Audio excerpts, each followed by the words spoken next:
Today we have a very special video. I don't do anything in the commercial real estate market, so getting some insight to what's going on in the commercial industry is super exciting. So today we're gonna go talk to Jeff Edberg, who is the king of commercial real estate in the Iowa City area, and talk to him about some of these really exciting new trends that are occurring post-COVID. Let's go get started.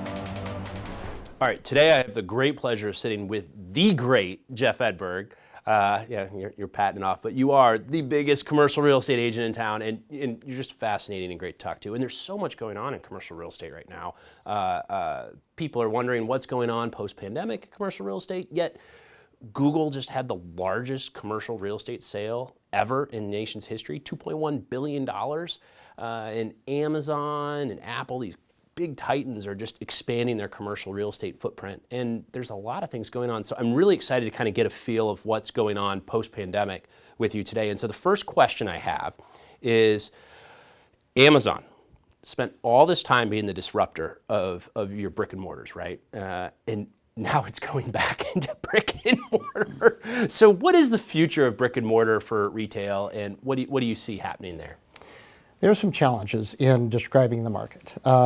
Were I to predict what was going to happen in 2021, I would have predicted that there is a great fall off because of 18% of shopping is now, Amazon actually has 18% of online shopping that used to be brick and mortar, that Target, other big retailers have learned from Amazon how to do it. And so they've changed the way they supply us products.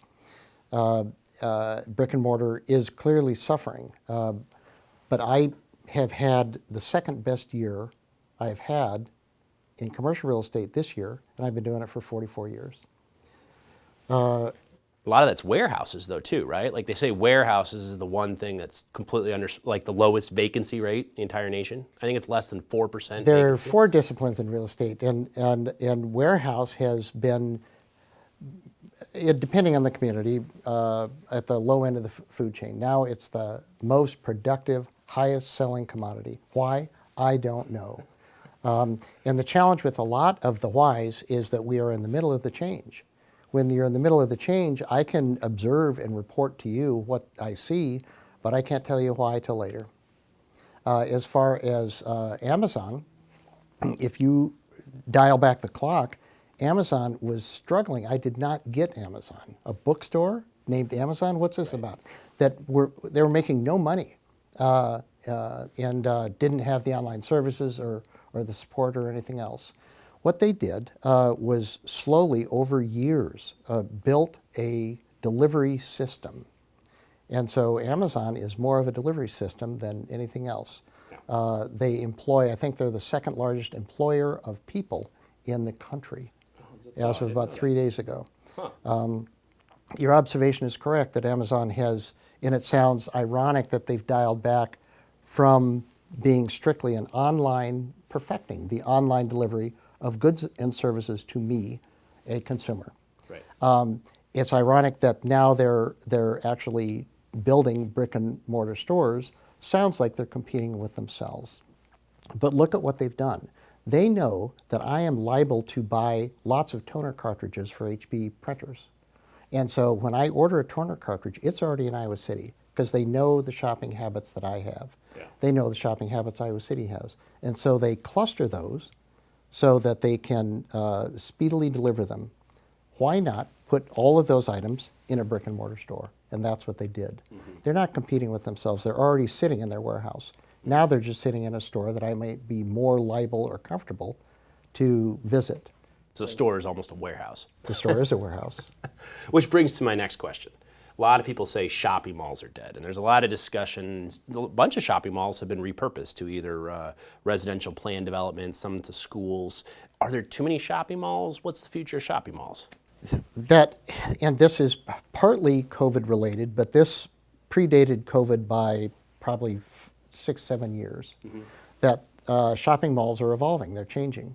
They started in the 50s to be a place to go. We didn't have texting. Your third space, yeah. Yeah, and so you could take the family out, you could buy something that you wanted, you could walk up and down and meet your friends, you could have a meal and then go home. That was a neighborhood community. The catalyst was really Amazon, and online shopping started to hurt big box retail shopping. And so they weren't prepared for it. They didn't know the future. Nobody was, nor did. And so the malls started to get run down a little bit. Big box shops weren't paying their rent. They weren't paying their CAM fees. And so something had to give. A mall, to be effective, has to be exciting and fun to go to. Still have the third space. Yeah. Still have the third space.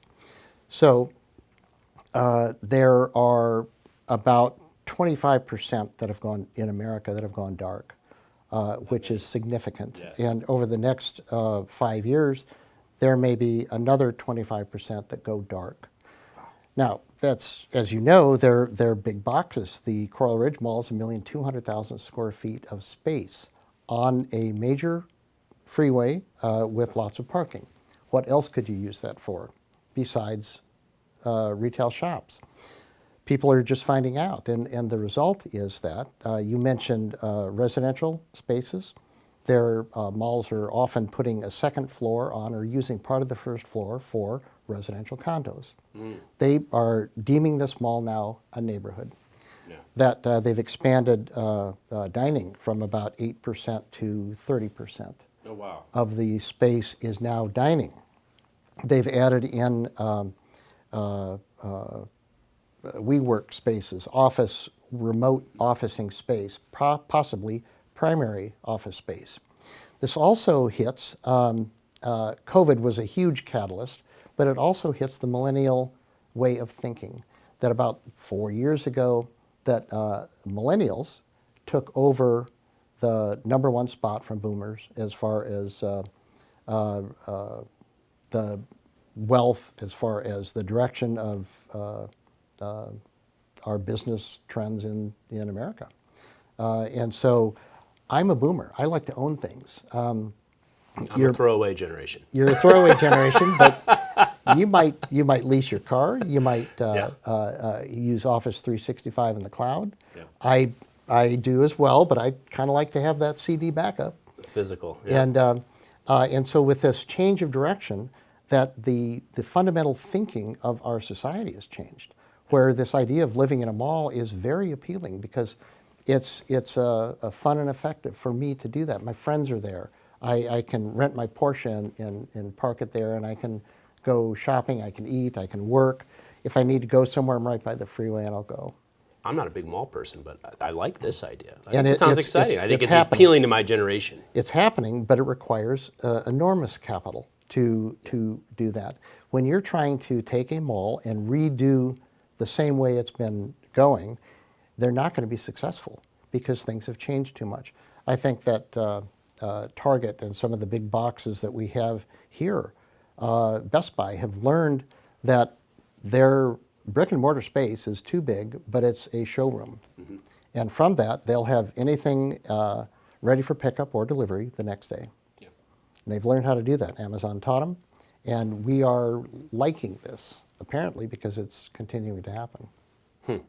Very interesting. Well, let's pivot into office space. So the big change in office space is being started by Google's new 3-2 rule. And for those of you that don't know about the 3-2 model that Google's doing, I know you know about it, but it's 3 days on, 2 days wherever. And you can work, I don't know, at your house or whatever. For me, that's interesting because pre-pandemic, studies were just extra spaces in a residential house. Like, we didn't care. But now, every new build I have going up, you have to have at least one, if not 2 or 3 studies, maybe one for the kid, put in a house. So what's the future of commercial real estate on the commercial side as far as office spaces, especially with Google saying this is probably indefinite, this 3-2 model for their company? Again, we are in the center of change. And so the 3-2 model is one attempt at answering that call. That office space started changing before COVID. Really? Yeah, probably 5 years ago. That 5 years ago, I would lease and sell office space as a first run, and industrial would be the last run. Those have changed places.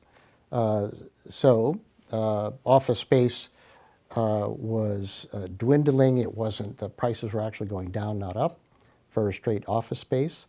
It was still interesting and exciting, but Google just put the kibosh on it. But consider that we work, at least I work, in an office. And I'm fortunate to be in this office that is closed off from the rest of the company. During COVID, I didn't come in every day, but I was able to come in to my office every day. I like working in the office. We have about 60 agents next door that when COVID, in March of 2020, when COVID became a reality for us, that agents were sent home. The doors were locked, masks are required, that we still have a UVC light over here. We'd sanitize our air every night. And we were just learning how to live with this deadly unknown hazard among us. Yet during that period, when agents weren't here, maybe 3 out of the 60 would be here at any one day, our top line, our sales went up 30%. So do we need an office? There's. Do you think maybe we just need smaller spaces? Like rather than leasing like 3,000 square foot spaces, that if we could get like the micro office, the 500 square foot, or maybe 900. I mean, it's hard to find a 900 square foot office. There's some trends emerging. A 900-foot office is expensive to build, more expensive than people would pay. But the trends initially, or the predictions initially, were that offices would be bigger. I think those were spread by office owners.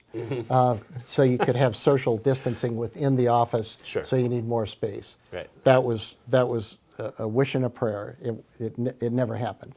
That larger companies in Iowa City are still paying rent, but haven't occupied their office in 2 years. Are they doing the 3-2 model? People are talking about the 3-2 model, which is really that if you send everybody home, you're really excited about that line item being 0 for office space in your P&L. But it doesn't work well. You're not efficient, only working from home. Workers have found that they like working from home. They like being around their kids. They like just living where they are and working where they are and not having to separate the two. What they miss at the office is the collaboration from passing in the hallway and saying, hey, Adam, what did you do with that store over on 5th Street? And what's happening in your life now? We don't have those conversations because we don't run into each other. Water cooler's gone, yeah. And so office leaders are trying to find what works now. Now an office they're expensive, and you can't turn that ship around quickly. And so the changes have to be awkward by design, that you can't really afford to experiment too much without knowing what the model is. The model that I'm seeing emerge from large office users is that they need 25% of what they have. And whether it is a 3-2 model, whether it is a 75-25 model, where 75% of the workforce is at home at any one time, 25% is in the office, seems to be about the ratio that people are looking for. It's more like the WeWork setup. It's very much like the WeWork setup, where that the design is for shared office spacing, lots of conference rooms, so you can come and work and do your work, whatever it might be, and then leave and go home. Very interesting. Well, thanks, Jeff. Really appreciate Jeff Edberg being on. And if you have commercial real estate needs, I'll put his information in the comments. Thanks for watching.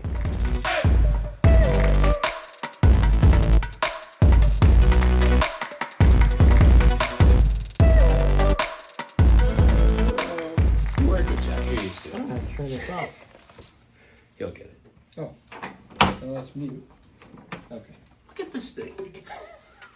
I mean, I'm just dying to. You know you want to sit on it. It's actually pretty comfortable. I know. Like, it actually, I mean, I feel a little weird and awkward, but. Sit up straight and flex your abs. You got to sit up straight. Sit up straight. You're exercising. Is that? And You're do you engaging bounce your while you core. sit here? Or? You're engaging can. your core, Adam.